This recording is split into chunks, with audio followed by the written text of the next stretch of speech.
Assalamualaikum warahmatullahi wabarakatuh, Sobat PKMK, pemirsa dan pendengar podcast dimanapun Anda berada. Salam jumpa pada Bincang Sistem Kesehatan, episode pertama yang berjudul Resiliensi Sistem Kesehatan Nasional. Semoga Anda selalu dalam keadaan sehat dan berbahagia. Acara ini merupakan bagian dari kanal pengetahuan sistem kesehatan yang dikembangkan oleh Pusat Kebijakan dan Manajemen Kesehatan PKMK FK UGM bekerja sama dengan Knowledge Sector Initiative. Anda juga dapat mengikuti perkembangan terbaru mengenai berbagai informasi lainnya terkait dengan reformasi sistem kesehatan pada website sistemkesehatan.net dan rencanakesehatan.net. Pemerhati Forum Sistem Kesehatan yang Berbahagia, saya, Putu Eka Andayani, selaku host, akan mengajak Anda untuk menyimak obrolan mengenai sistem kesehatan yang akhir-akhir ini banyak dibahas di berbagai forum diskusi dan seminar dalam konteks resiliensi sistem kesehatan berkaitan dengan respon kita terhadap pandemi COVID-19. Nah, mari kita simak acara ini sampai akhir. Sebelumnya, saya akan menyapa narasumber kita yang punya peran sangat penting dalam proses reformasi sistem kesehatan nasional dalam rangka menjadikan sistem kita lebih resilient, yaitu Bapak Pungkas Bajuri Ali, STP, MS, PhD. Beliau adalah Direktur Kesehatan dan Gizi Masyarakat Kementerian PPN Bappenas. Selamat sore, Bapak Pungkas. Selamat sore. Salam sehat selalu ya, Pak. Alhamdulillah, semoga kita semua sehat-sehat. Ya, terima kasih Bapak Pungkas atas kehadirannya pada kesempatan hari ini. Kita langsung saja ya Pak, kami ingin menanyakan kepada Bapak berkaitan dengan reformasi sistem kesehatan, apa saja yang sudah dilakukan oleh Bappenas dalam rangka menyusun rencana reformasi sistem kesehatan nasional tersebut. Mungkin bisa dijelaskan Pak? Silakan. Ya, terima kasih Bu. Sistem kesehatan ini muncul dari pembelajaran kita dalam menghadapi pandemi COVID tahun 2020. Jadi pada saat itu kita melihat bahwa sistem kesehatan kita ada yang perlu diperbaiki. Karena kita punya banyak kelemahan, antara lain di sisi testing, ya, tracking, kemudian di sisi penyediaan supply, rumah sakit, tempat tidur, obat, APD, dan lain sebagainya. Dan yang kemudian adalah kita melihat dari perilaku masyarakat yang merupakan bagian dari pemberdayaan yang mungkin masyarakat kita tidak terlalu familiar dengan upaya-upaya promotif preventif. Dari situ kita melihat ada sesuatu yang perlu kita perbaiki di sistem kita. Tetapi itu saja ternyata bukan satu pertanyaan yang utama, artinya ada pertanyaan ikutan. Kenapa? Karena kita melihat COVID ini suatu penyakit yang menular. Kita juga punya beberapa penyakit menular yang sudah cukup lama di Indonesia, dan terus menjadi permasalahan. Sebagai contoh, kita punya permasalahan TBC, tuberkulosis. Tuberkulosis mempunyai nature mirip sekali dengan COVID, baik dari sisi dia menyerang organ tubuh yang mana, cara penularannya seperti apa, penanganannya seperti apa, dan ternyata sudah sekian lama TB kita juga kurang cepat ya untuk menurunkan TB. Sebagai contoh, baru 30% penderita TB itu yang ternotifikasi, yang terdeteksi. Sisanya kita belum. Nah, dan terakhir, data-data lain menunjukkan bahwa Indonesia juga termasuk salah satu, 2, atau 3 negara, tergantung dari tahunnya, yang merupakan penderita TB terbesar. Jadi kita melihat, berarti ada sesuatu yang salah dengan sistem kesehatan kita. Mungkin tidak salah full, tapi ada yang perlu diperkuat dari sisi subsistemnya.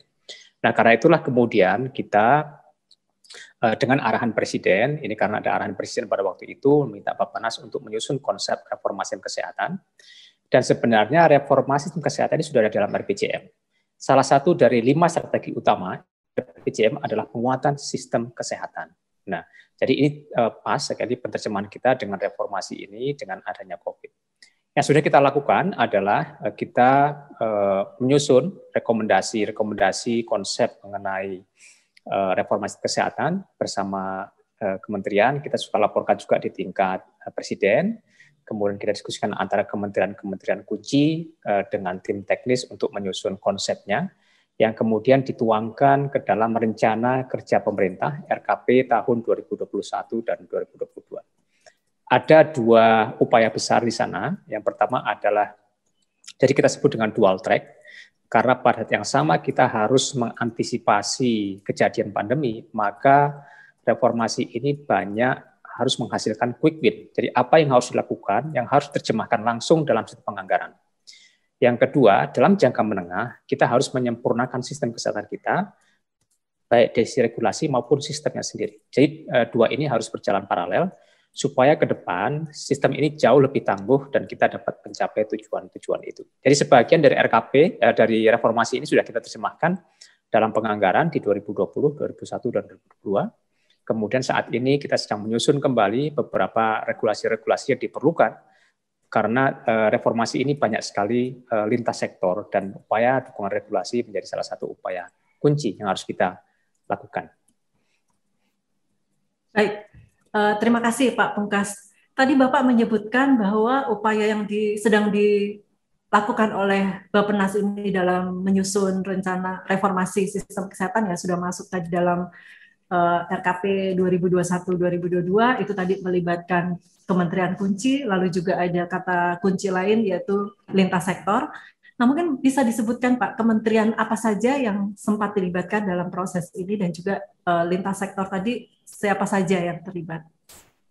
Ya,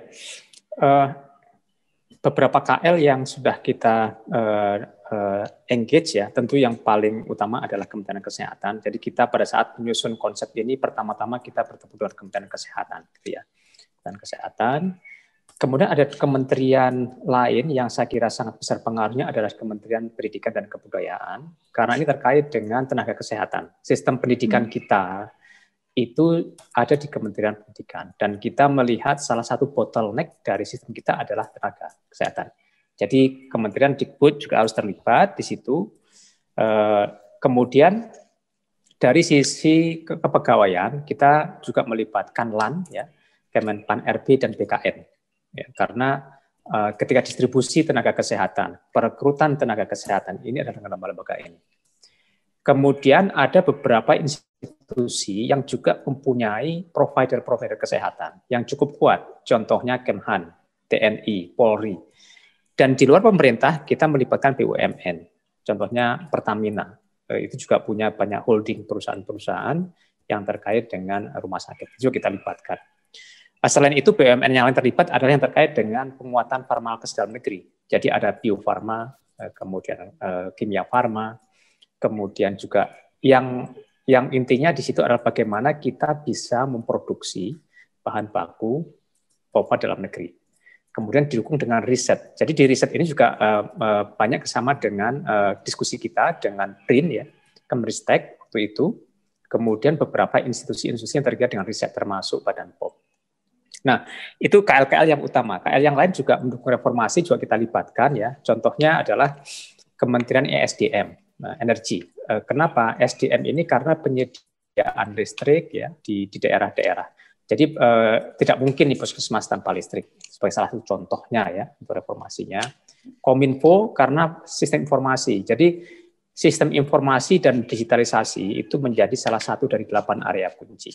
Nah, karena itu Kominfo menjadi sangat penting, ya. Nah, kementerian lain yang terlibat adalah Kemhub, Kemristek, ya, di Kemendes PDTT, kemudian Kementerian Perindustrian, karena ini nanti menyangkut kemampuan kita memproduksi dari sisi industri untuk bahan baku dalam negeri.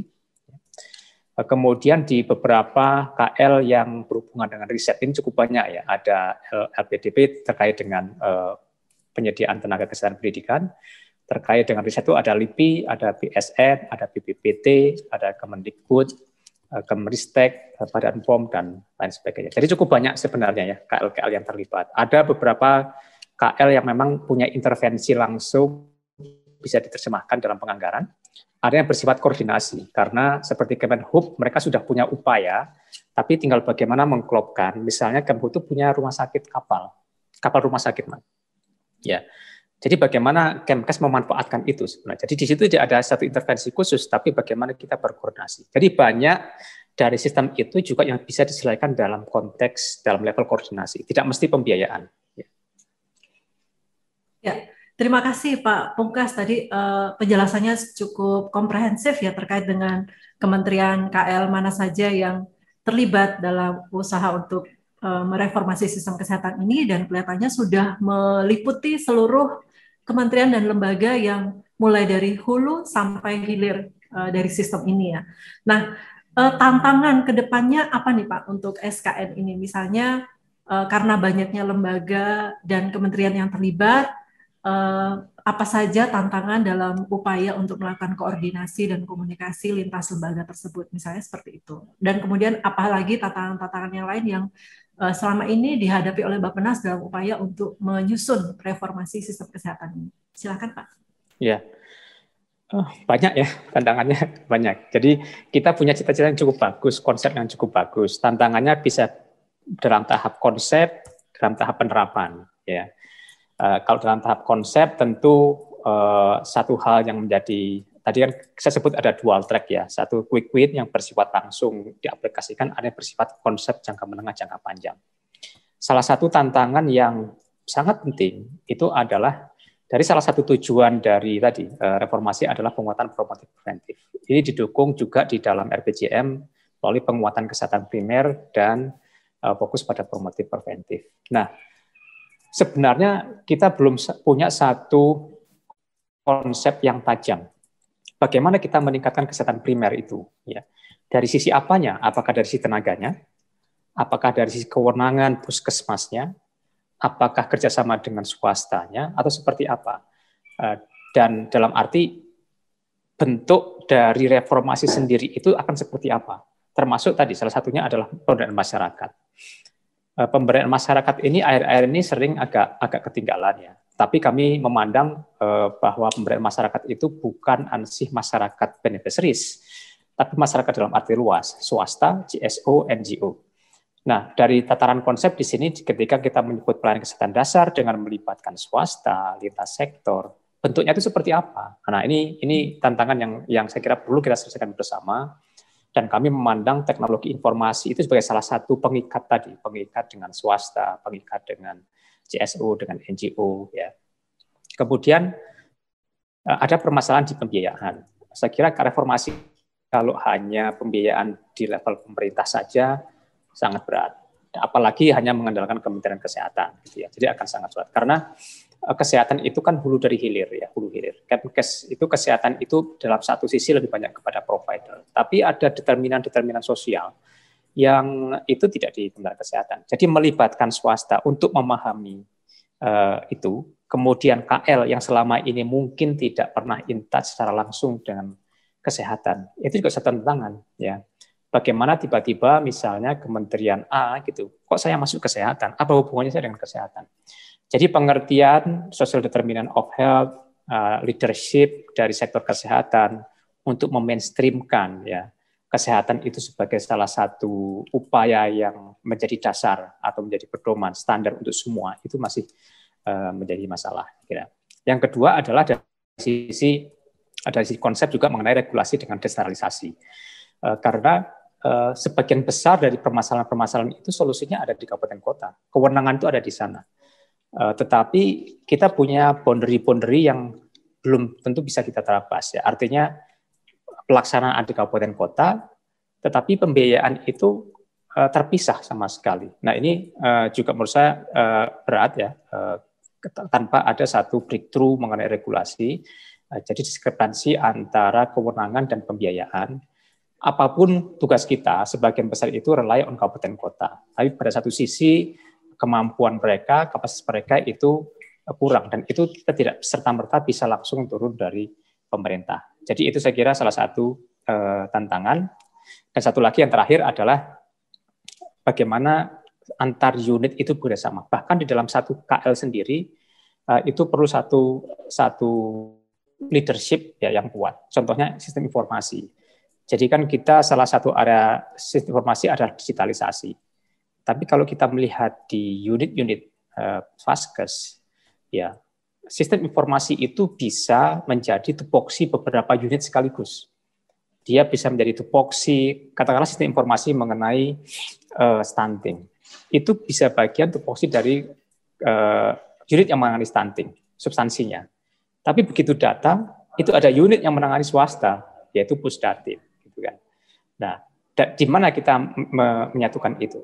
Kalau dia berbasis fasilitas, maka ini adalah domainnya pelayanan kesehatan. Itu tantangan-tantangan kita hadapi bagaimana unit-unit ini dapat bekerja sama. Saya kira itu tantangan-tantangan yang saya sampaikan adalah tantangan-tantangan yang cukup konseptual, yang sangat berat gitu ya di lapangan yang harus kita dapat atasi secara bersama.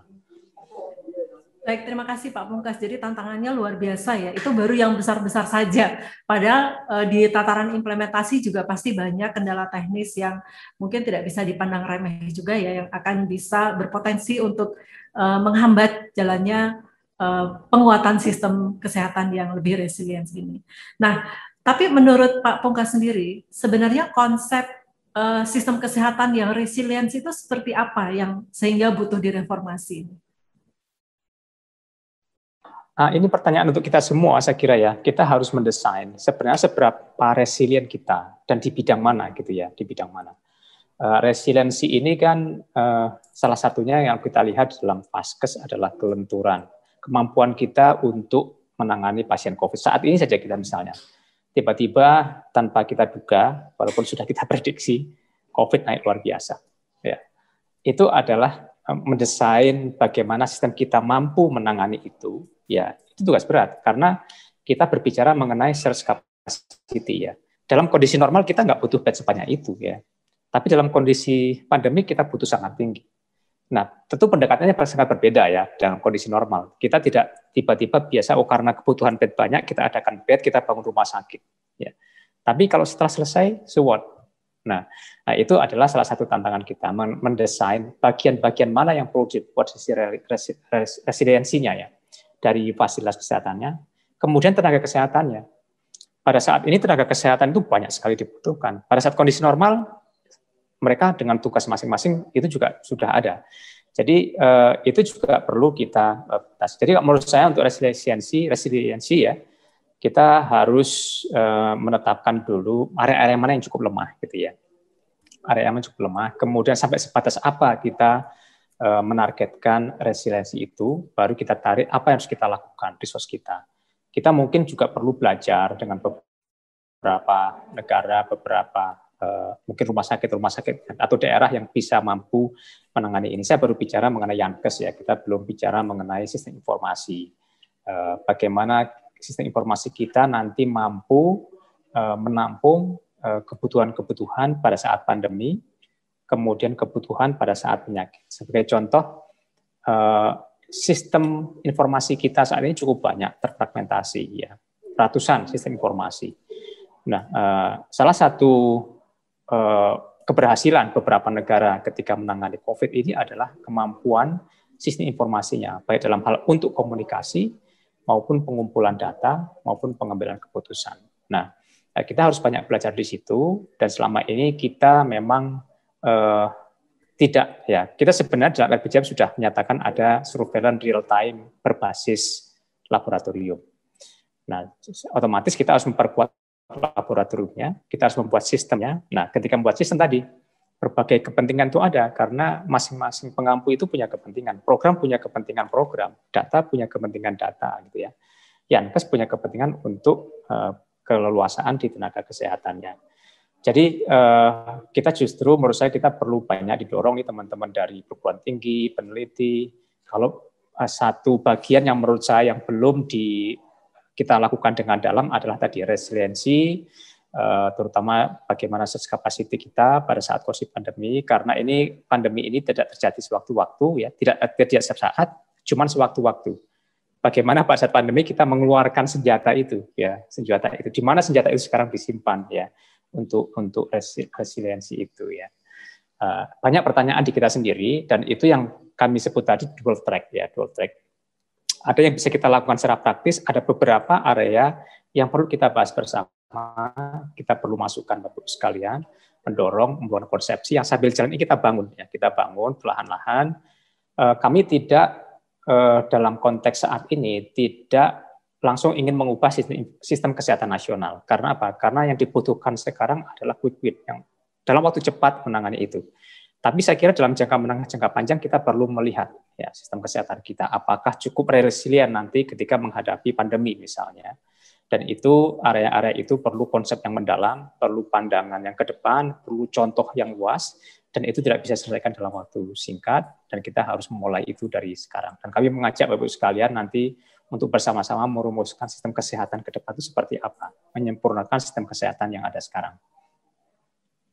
Ya, terima kasih Pak Pungkas. Mungkin ini pertanyaan terakhir, seberapa optimis nih Pak Bappenas terhadap reformasi sistem kesehatan nasional ini yang tertuang dalam strategi-strategi yang tadi sudah disampaikan oleh Pak Pungkas? Kalau dibilang harus optimis, kita harus optimis. Ya, optimis itu adalah jalan utama kita untuk mencapai target. Jadi kalau kita dari awal sudah tidak optimis, kita akan sulit mencapai target.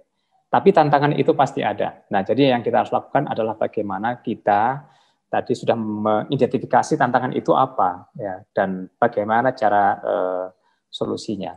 Ya, sebenarnya kalau dari sisi jenis-jenis intervensi yang ada di dalam 8 area reformasi itu, ada beberapa area yang saya yakin mudah gitu ya. Mudah dalam arti karena dukungan momentum untuk reformasi sangat kuat saat ini. 2020, 2021, 2022 menurut saya. Itu momentum yang sangat kuat kita untuk memanfaatkan reformasi ini. Semakin ke depan ini semakin turun ini pembincangan kita tentang reformasi. Jadi untuk dorongan itu akan semakin luas. Kita harus memanfaatkan ini. Jadi inilah kita bisa memanfaatkan momentum ini untuk memanfaatkan dan menggolkan apa target-target tadi. Nah, di dalam reformasi kesehatan ada beberapa kegiatan yang bersifat kegiatan langsung, sangat tangible, ya, dan langsung bisa dilakukan. Contohnya adalah penguatan laboratorium, ya. Itu relatif, tanda kutip, ya, relatif mudah karena lebih kepada penyediaan prasarana-prasarana, penyesuaian dengan suhu standar, pelatihan nakes, penyediaan sistem informasi. Ketika 4 itu ada, saya yakin kita sudah cukup kuat. Dan untuk memenuhi standar laboratorium tidak terlalu sulit kalau menurut saya. Karena sekarang dorongan itu kuat, dana itu ada, gitu ya. Dan sekarang kan salah satu program kita memperkuat laboratorium di seluruh kabupaten. Dan itu sudah kita masukkan ke dalam DAK. Kemudian memperkuat rumah sakit unggulan. Ini sudah kita masukkan ke dalam DAK dan dana pusat. Memperkuat rumah sakit PONET. Itu sudah semua kita siapkan. Itu relatif mudah, ya. Dari sisi infrastruktur, itu lebih mudah. Tapi begitu kita bicara mulai kepada pemberdayaan masyarakat, ya tadi, kemudian hal-hal yang memerlukan kerjasama lintas sektor, hal-hal yang memerlukan dukungan regulasi, itu mungkin perlu effort yang kuat ya. Contohnya adalah pemenuhan tenaga kesehatan. Salah satu reformasi kan adalah afirmasi untuk beasiswa. Tantangan juga tidak mudah, dokter spesialis. Satu, mencari calon tenaga spesialis yang bisa berkompetensi, tapi berasal dari daerah yang tertinggal untuk dikembalikan. Bagaimana mempercepat pendidikan, kemudian bagaimana kita memenuhi kuota. Kita sudah punya target nih, sekian ratus orang diberi beasiswa. Tapi apakah dunia pendidikan sudah siap nggak dengan itu? Dengan itu. Mereka siap nggak kalau misalnya kita daerah-daerah timur ini, daerah-daerah yang terpencil, mungkin ketika kompetisi mereka tidak mampu, tapi harus kita afirmasi, karena kalau kita tetap mengutamakan kualitas, otomatis yang lolos itu untuk dokter itu daerah-daerah barat. Ketika ditempatkan nggak mau dia, tetap daerah barat. Jadi itu tidak menunjukkan solusi. Ya, bisa dilakukan, tapi solusi tidak ada. Ketika daerah-daerah itu kalau disuruh bersaing untuk mendapatkan tempat di pendidikan, misalnya pendidikan dokter spesialis, tentunya akan sulit bersaing dengan yang daerah barat ya, atau daerah yang maju. Tetapi daerah-daerah terpencil itu pasti akan membutuhkan seperti itu. Ya, itu adalah salah satu tantangan yang lebih agak sulit gitu ya. Yang kemudian saya bayangkan yang lebih sulit lagi adalah ketika berkaitan dengan kebudayaan masyarakat, mengubah perilaku masyarakat, ya, promotif preventif. Itu adalah ujung yang sangat penting dari seluruh sistem, tapi in this same time itu yang sangat sulit ya, sangat sulit pelibatan masyarakat. Karena sebenarnya kunci kesehatan masyarakat kan di perilaku ya. Dan kalau perilaku sudah baik, semuanya akan mudah. Dan itu area-area menurut saya yang masih kurang saat ini karena sulit ya. Kalau intervensi infrastruktur mudah gitu ya, regulasi lebih mudah. Tapi begitu dealing dengan orang, dengan masyarakat, dengan organisasi profesi, dengan swasta, dengan seluruh komponen masyarakat, ketika masuk ke dalam tadi social determinant of health itu yang paling sulit ya. Dan itu tidak mudah, harus pelan-pelan kita lakukan. Tapi kita harus optimis tetap ya untuk dapat melakukan itu. Ya, baik. Terima kasih Pak Pungkas atas waktunya yang sudah diluangkan untuk kita bersama di sini membahas bagaimana konsep sistem kesehatan nasional yang sedang disusun reformasinya dipimpin oleh Bappenas ini ya. Kalau boleh saya simpulkan sedikit, jadi dalam upaya untuk mereformasi sistem kesehatan ini, sebenarnya Bappenas sudah melibatkan berbagai stakeholders ya, lintas kementerian, lintas sektoral, mulai dari yang langsung berkaitan dengan kesehatan sampai yang berkaitan secara tidak langsung. Kemudian yang diutamakan sekarang ini adalah yang quick win, karena dengan itu kita bisa lebih mudah untuk dicapai dan lebih mudah juga untuk dilakukan, sambil memikirkan konsep-konsep bagaimana jangka menengah dan jangka panjangnya. Karena tantangan kita di sini yang cukup besar adalah konsep untuk sistem kesehatan yang secara komprehensif ini melibatkan lintas fungsi dan lintas sektor ini masih belum muncul begitu ya, konsep yang persisnya itu seperti apa. Kemudian tadi Pak Pungkas juga menyampaikan bahwa perlu ada breakthrough regulasi, karena itu sebagai tantangan yang cukup besar untuk bagaimana supaya sistem kita ini bisa menjadi lebih resilient. Selain juga ada tantangan-tantangan lain berupa pemberdayaan masyarakat yang tadi disebutkan cukup besar, karena berbagai budaya, berbagai kebiasaan masyarakat kita itu yang perlu menjadi satu hal yang harus kita harus dikelola begitu ya, ketika kita akan bicara mengenai sistem kesehatan nasional yang resilient. Baik, Bapak Ibu sekalian, sekali lagi kita ucapkan terima kasih atas waktu dan kesediaan yang sudah disiapkan oleh Pak Pungkas menghadap dalam rangka wawancara kita pada hari ini. Dan sebagai penutup, kami pemerhati Forum Sistem Kesehatan dimanapun Anda berada, tak terasa kita sudah mencapai di penghujung acara. Tadi menarik sekali apa yang sudah kita simak dari yang disampaikan oleh Bapak Pungkas Bajuri Ali, STPMS PhD selaku Direktur Kesehatan dan Gizi Masyarakat Kementerian PPN Bappenas. Mudah-mudahan ke depannya ada kesempatan untuk berdiskusi lebih lanjut dari Pak Pungkas, karena tadi ada beberapa hal yang kelihatannya dari Bappenas perlu ada diskusi-diskusi lagi membahas mengenai tantangan-tantangan yang lebih besar dalam reformasi sistem kesehatan nasional ini. Demikianlah perbincangan kita hari ini. Saya ucapkan terima kasih banyak kepada Bapak Pungkas Bajuri Ali selaku narasumber, dan terima kasih pula untuk Anda yang telah mendengarkan podcast ini sampai akhir. Semoga bermanfaat dan bisa memberikan informasi penting dan menarik mengenai update reformasi sistem kesehatan nasional yang resilient. Nantikan podcast selanjutnya di website sistemkesehatan.net dan bencanakesehatan.net. Saya Putu Eka Andayani selaku host dan tim dari PKMK pamit undur diri. Jangan lupa untuk selalu menerapkan protokol kesehatan 6M saat beraktivitas dan lakukan vaksinasi bila sudah mendapat giliran. Sampai jumpa. Wassalamualaikum warahmatullahi wabarakatuh.